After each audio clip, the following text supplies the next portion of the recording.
आप सप्तम स्कंद में श्रवण करेंगे। तत्पश्चात भगवान सुखदेव वर्णन करते हैं परीक्षित से, परीक्षित भगवान के एक पुत्र हुए हैं। इसी वंश में आगे चल करके जिनका नाम हुआ है भगवान ब्रह्मा जी के पुत्र हुए, नाम है कर्दम। कर्दम का शाब्दिक अर्थ होता है जिसने अपने इंद्रियों का दमन कर लिया हो, वह कर्दम है। जो अपने इंद्रियों का दमन कर ले, मेरे द्वारा इंद्रियों का दमन हो गया, यह अहंकार भी मन में कभी नहीं लाना चाहिए।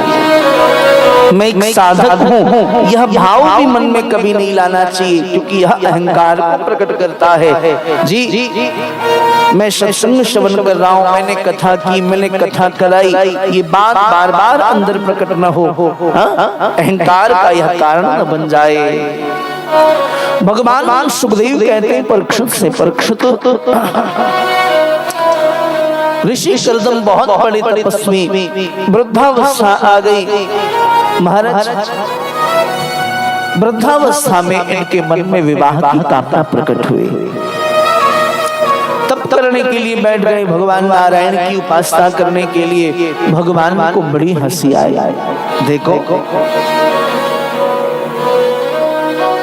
कैसे व्यक्ति है, कोई तप करता है धन के लिए, कोई तप करता है कीर्ति के लिए, कोई तप करता है यश वैभव और बल के लिए। ये आखिर कैसे व्यक्ति हैं? इन्होंने वृद्धावस्था में विवाह के लिए तप किया। भगवान ने कहा कोई बात नहीं, तप तो किया।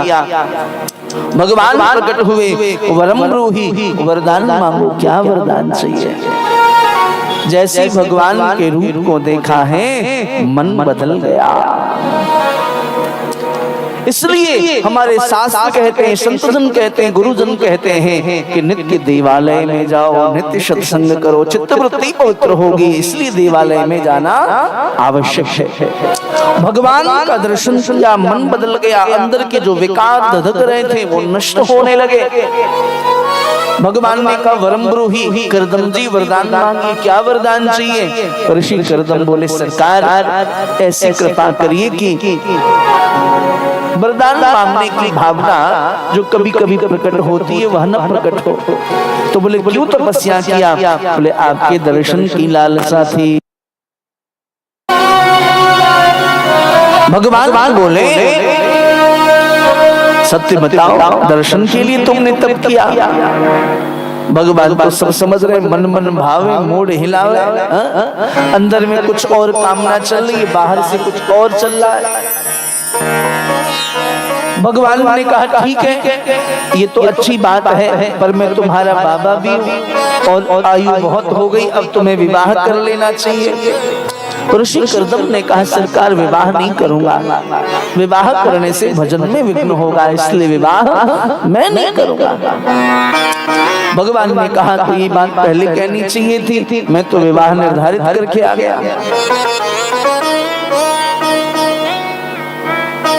कर्दम जी ने कहा आपने विवाह निर्धारित कर दिया है तो मैं भी विवाह कर लूंगा, पर एक शर्त है। क्या शर्त? बोले आपको हमारे यहाँ बेटा बन के आना पड़ेगा, पुत्र बन के आना पड़ेगा।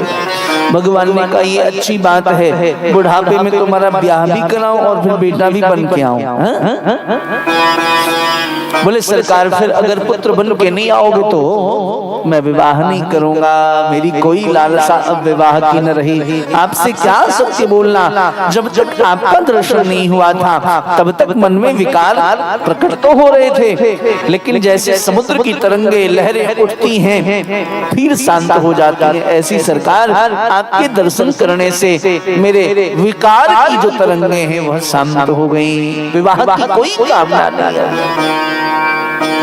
ठीक है, देखो भगवत दर्शन करने से, भजन करने से, साधना करने से जीव का जीवन विकार मुक्त